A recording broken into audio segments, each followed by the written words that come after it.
Hooty hoo, all my stock market gamblers. Welcome today. It's Monday. Stock market's back open. We got October 4th. Markets are going down. Dow's down over 400 points and Nasdaq's really getting hit, down over 350 points. Well, so far the buy the dip mentality isn't working, right? Well, I think we're getting close to a bounce personally. Actually, what I did today, or just before this recording anyways, I bought some QQQ calls. I think we're going to bounce. I think we're going to bounce from here. But don't get me wrong, I do think we will eventually go lower. We have a little bit more on the downside. I think we can bounce up to the 50-day moving average on the QQQs before we come down and test the 200-day moving average. We haven't tested the 200-day moving average since back in 2020. Yes, we're getting a little bit of a pounding today on the stock market. A little scary, but if you got some guts, and that's what it takes sometimes to be a trader. You need to have a little bit of guts. I am taking a chance that we're going to bounce. Nasdaq is oversold at this point. Indicators say that we're oversold and due for a bounce. Now, when that bounce happens, I'm going to get out because I still think there's some downside to this market still in play. So I'm buying it. I'm about the QQQ calls. We'll see. Maybe I'm right, maybe I'm wrong. That's what I did today. Okay, what I want to talk today a little bit about is the real estate market. Real estate market, we have a lot of interesting stuff going on. Everybody knows that the forbearance on mortgages is coming to an end. Banks are now allowed to foreclose on properties again, and these properties are going onto the market. We have the eviction moratorium coming to an end. Will we get all the millions of evictions and send people homeless? I'm not sure we will. Every state has their own different moratoriums in place, but the federal eviction moratorium has come to an end. Okay, so now we got Robert Shiller. Robert Shiller, he has the Case-Shiller report, and it monitors movement in home prices. He says that home prices are going to could drop drastically from here. Now, I tend to agree with that. They could drop drastically. Now, I had an interesting conversation the other day with the millennial. He wants to buy a home. He's looking at the market. Now, he thinks that the market's not going to drop that much. And he may be right. We had an interesting conversation. He's saying, hey, we can lock in an interest rate right around 3%. 30-year mortgage rates just jumped above 3% again. First time since back in June, the rates are starting to go up. But if you buy a house now, let's say you buy $1 million house and you're at 3%. Okay, well, your payments on that are, let's call it $30,000 a year. Just that's not taking taxes, insurance, and all that stuff into effect. But I'm just saying, if the thing that's going to make houses go down is rates are going to go up. So if you're looking to buy a principal residence home, you're going to be paying a higher interest rate as the house goes down. So even though the house goes down 10, 20%, your payment isn't going to go down that much because the rates are going to go from 3 to 4 to maybe even 5%, right? So he had an argument there, and I agree with that argument that even if prices come down, it's your principal residence, you need a place to live. Well, rates go up, your payment's not going to move that much. But but think about it though. Now, if you're buying a $1 million house, right? Okay, and it comes down to $900,000, and yeah, your rate went up, but wouldn't you rather buy at the $900,000 or the $800,000? Because property taxes alone are based upon the sales price of the home. The sales price determines the property tax.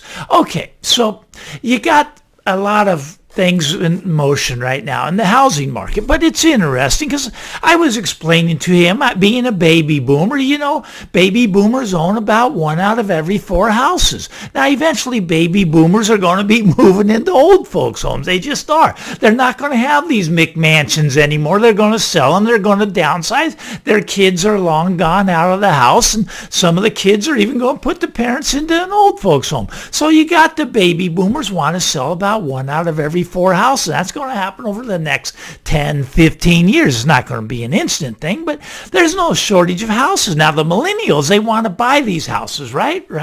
But the prices are so elevated that the millennials can't really afford these prices yet. Now, when the millennials, they have a lot to argue about. Millennials are responsible for about 5% of all the wealth in the U.S. right now.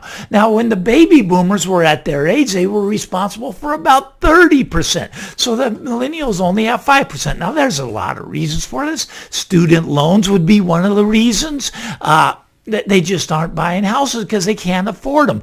But to transfer of wealth, they want to buy the houses that the baby boomers have, but they can't afford them. But now the millennial conversation I was having was very interesting. He says that he doesn't think the millennials are going to be the ones buying the baby boomers' houses. He thinks that it's going to be corporations buying them. And that's an interesting perspective to me.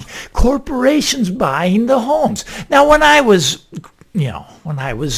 let's call it 30 years old, 20 years old, I didn't have to do battle with corporations to buy homes. Corporations can buy homes easily now because they get money from the Federal Reserve at almost 0%. We have to pay that 3% mortgage when we go buy a house, but they can get all cash and go out and bid these houses up. And that's what they're doing. Companies like Zillow, they're going out and they're paying all cash for these. And they're buying sometimes above the list price. We got companies like BlackRock, Blackstone. These companies go out and they buy houses. So a lot of these companies, these two companies, they have 50,000 homes on their books right now, and they want to buy more. They want to buy another 5,000, 10,000 homes, get it up to 60,000, 70,000 homes on the books. Now, do you think it's right that the corporations are buying these homes with 0% interest rate money from the Fed is what they're buying them with. Now, who's responsible for that money? Well, the taxpayers, me and you. So they're getting the money at 0%. You got to buy it at 3%. Now, when I say 0%, it's actually about 0.5% they're paying, but they can get that money at 0.5%. Go out there, let's say they buy $1 million house, right? And they get it at 0.5%. You get it at 3%. I mean, they're going to win that battle every time, but then they're going to be nice. They're going to rent the home back to you. Now, do you think this is what we want to have happen in America? Now, this problem is fixable. I mean, you could just outlaw corporations from buying homes. There's no reasons for the corporations to be buying these homes. There really isn't, except they want to rent them back to you, and they want to make the money. They want to make the money, and they want to hurt you. Well, I don't think it's a good thing. Now, how else could we stop the corporations from buying homes? Well, we could raise the property taxes on the corporations. Let's say that if an individual buys a home, he pays 1% property tax. But if a corporation buys a home, let's charge them 5%. Yeah, that's what I said, 5%. That would stop corporations from buying homes. But the thing is, the reason they're buying these homes is because the Federal Reserve keeps interest rates at 0%. There's no reason interest rates should be at 0%. It's just no reason for it. But that's what they're doing, and that's what's causing these price distortions. That's what's allowing these corporations to go in and buy the home and then rent it back to you instead of you buying the home. So maybe my millennial friend has a point that corporations are the ones you should really be worried about. Now, I think that the millennials, they got to start fighting back. They got to get to their politicians, put in place to charge those corporations 5% property tax. That way they'll at least be paying something, because they're not paying any money on interest on their mortgages because they don't have mortgages. They come in with all cash and then they rent it to you. Now, what's also interesting, you got companies like Airbnb. Now, when I was younger, we didn't have Airbnb. Now, I love Airbnb. Don't get me wrong. It's a great service. I've used it many times. But is it really a good thing? Look at what it does. It makes the rental prices go up. Okay, look at, they can rent the house. Okay, in my area, there's some Airbnb houses in the neighborhood. Now, they rent to business people that come in for the week. They rent it by the day or by the week, and they can charge this higher rate. So what does that do to the regular rate, to people that rent permanently. Well, it raises the regular rate because you're competing now against the Airbnb clientele. So that's keeping rents up, keeping houses prices high. Corporations, he has a very good point, are responsible for a lot of this price movement in the upward direction. But we can change this. I don't think corporations should be allowed to buy houses. I really don't. There's no need for that. Look, houses serve a purpose. People need somewhere to live. And corporations, they just want to be the middleman. They just want to make money off you. They want to buy it. They want to rent it to you because that's where they can make a return on their money. They can't make a return on their money because the Fed has rates so low. It's really the Federal Reserve's fault that the corporations are buying all these houses.